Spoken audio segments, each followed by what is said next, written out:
Hello, আসসালামু আলাইকুম। কমরা পার্কের নতুন ভিডিওতে আপনাদেরকে সাদর আমন্ত্রণ। সো আজকে আমাদের কাছে একটা 840G3 যেটাকে বলে 840G3, আমরা অনেকেই এই ল্যাপটপগুলো আপনার G3 G5 G6 G7 যে ল্যাপটপগুলো আছে, এটাকে আমরা এলিট বুক সিরিজের যে ল্যাপটপগুলো আছে এগুলো আমরা বিজনেস সিরিজ ল্যাপটপ হিসেবে চিনি। এগুলো দুবাই বা হংকং বিভিন্ন দেশ থেকে ইউজের যে ল্যাপটপগুলো আসে, G3 এবং G5 G6 এই তিনটা ল্যাপটপ কিন্তু বাংলাদেশের প্রেক্ষাপটে অনেক কিন্তু পপুলার একটা ল্যাপটপ। এটা অনেকে সবারই একটা পছন্দের ল্যাপটপ। আমি মনে করি যে আসলে এই তিনটা ল্যাপটপ যেভাবে মার্কেটে সেল হয়েছে অন্য কোনো ল্যাপটপ কিন্তু বর্তমানে আর কিন্তু সেল হয় নাই। তো এরকম কিন্তু G3 G5 G6 যাই বলে না কেন, এরকম মাদারবোর্ড কিন্তু আমাদের কাছে অ্যাভেলেবেল আসে, মানে প্রতিনিয়ত 2-1 পিস থাকেই, এরকম একটা বিষয় আর কি। মানে গড় ভাই 2-1 পিস থাকবেই এই মডেলগুলো আর কি। তো আজকে আমাদের কাছে যে G3টা আসছে, এটার প্রবলেম হচ্ছে পাওয়ার আসে না ওনার, এটা পানি পড়ছে, কিবোর্ডের উপরের পাশ থেকে পানি পড়ছে। তো উনি পানি পড়ছে সকালবেলা, উনি বিকালবেলা আবারও পাওয়ার দেওয়ার চেষ্টা করছেন, পাওয়ার আসে নাই। যখন পানি পড়ছে তখনও চলছে। যখন গরম ছিল ল্যাপটপ তখন কিন্তু গরমের কারণে মানে হিটের কারণে পানিগুলো এই সব জায়গায়, এই যে এখানে দেখায় আমরা, এই সব জায়গায় মরিচা পড়ে গেছিলো।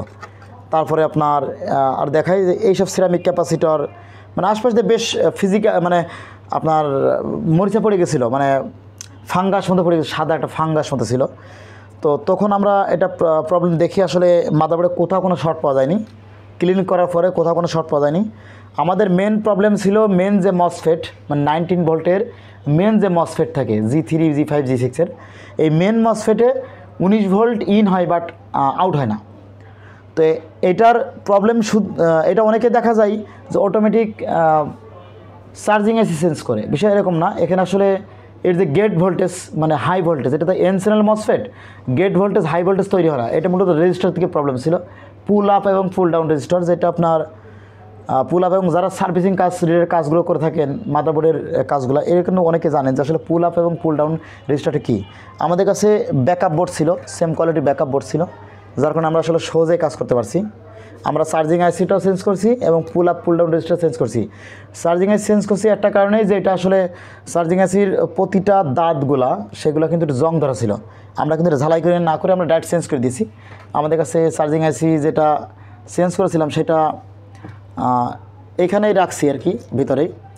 তো আরেকটা বিষয় যে আমরা লাস্টটা চেঞ্জ করেছি সেটা হচ্ছে চার্জিং আইসি প্রথম চেঞ্জ করেছিলাম আমরা মসফেটটা চেঞ্জ করার পর আমাদের ভোল্টেজ কিন্তু ইন হয়েছে, বাট তবুও কিন্তু গেট ভোল্টেজ তৈরি হয় না।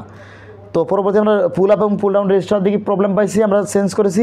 2.6 ভোল্টেজ তৈরি হতো না ভালোভাবে, কম তৈরি হতো, মানে ভোল্টেজটা কম তৈরি হতো 2.6 ভোল্টটা, যাকে রিজন ভোল্টেজ বলে।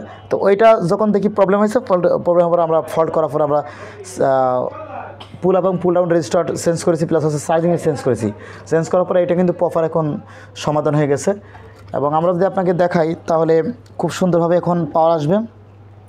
আমরা এখানে একটা দেখাও, তো এরকম দেখুন এখানে এখন ভোল্টেজ ঢুকছে, এটা 19 ভোল্ট ভালোভাবে ঢুকছে, এখন লোড নেবে।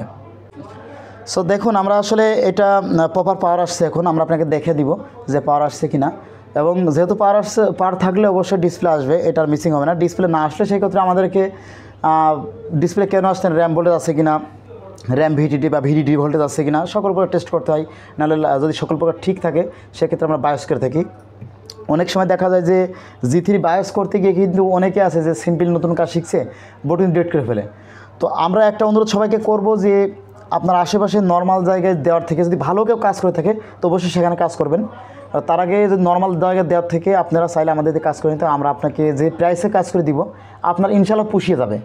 এবং যারা দোকানদার ভাইরা আছেন তারা অবশ্যই আমাদের সাথে যোগাযোগ করবেন, আপনাদের সাথে ভালো ছাড়ের মাধ্যমে কাজ করে থাকি। আমরা ম্যাক্সিমাম মূলত দোকানদারদের কাজ করে থাকি, আমাদের লোকাল কাস্টমার খুবই কম আমাদের কাছে। আমরা একটু দেখাই, এখানে যদি আমরা দেখাই আমাদের কিন্তু মানে ভোল্টেজ ঢুকেছে, মানে 19 ভোল্ট মাদারবোর্ড ঢুকেছে। এখন এই যে 11 আসছে, এই যে লোড, ঠিক আছে, এইটা হচ্ছে লোড। এখানে পাওয়ার, এই যে পাওয়ার লাইট জ্বলছে, এটা লোড। এখন আমি র্যাম লাগাবো, ক্লিন করে র্যাম লাগাবো, প্রপার ভালোভাবে ডিসপ্লে জ্বালাবে, আমার এই হচ্ছে লোড। এখন লোড যদি আমার 100 থাকে 120 থাকে তাহলে তো হবে না, কারণ ওইটা লোড লো লোড প্রবলেম যেটা বলে আর কি। অনেক সময় লো লোড প্রবলেম কেন হয় সেটা কিন্তু আলাদা একটা সিকোয়েন্স আছে, ঠিক আছে। এটা অনেক সময় প্রবলেম থাকে, এটা দেখা যায় যে আপনার যে স্ট্যান্ড বাই 1.8 ভোল্ট যেটা আছে ওখান থেকে প্রবলেম থাকে। তারপর দেখা 0.9 ভোল্ট যেটা সিপিইউ কোর থেকে প্রবলেম থাকে, অনেক কারণে কিন্তু প্রবলেমগুলো হয়ে থাকে। অনেক সময় বায়োস থেকে প্রবলেম থাকে, সকল প্রকার ঠিক আছে, তারপর বায়োস থেকে প্রবলেম করে কিন্তু। আমরা কিন্তু G3 G5 G6 এগুলো কিন্তু বায়োস এডিট করি, আমরা নিজেরা এডিট করে কিন্তু বায়োসগুলোকে আমরা রেডি করে দিতে পারি। আপনারা যদি আমাদের দিকে কাজ করতে চান অবশ্যই আমাদেরকে ফোন দিবেন। আমাদের যেহেতু থাম্বনেইলে আমাদের নাম্বার দেওয়া আছে, এবং যদি নতুন হয়ে থাকেন অবশ্যই আমাদের চ্যানেলটি সাবস্ক্রাইব রাখবেন, লাইক দিবেন, কমেন্ট করবেন কী ধরনের ভিডিও আপনারা চাচ্ছেন, এবং যারা নতুন কাজ শিখতেছেন আমাদের সাথে যোগাযোগ করতে পারেন। আমাদের বেসিক কোর্স মানে সিম্পল একটা দোকান চালানোর জন্য একটা বেসিক কোর্সের ব্যবস্থা আছে। এই বিস্তারিত একটা ভিডিও আমরা আপনাকে ইনশাআল্লাহ রবিবারের ভিতরে আমরা একটা প্রপার একটা ভিডিও দেবো, অ্যাড দিব একটা আমরা। সেখান থেকে আপনারা চাইলে আমাদের কাছে ভর্তি হতে পারেন, একদম সুলভ মূল্যে সুন্দর একটা কোর্স আমরা চালু করছি। ধন্যবাদ আপনার সবাইকে, আল্লাহ হাফেজ।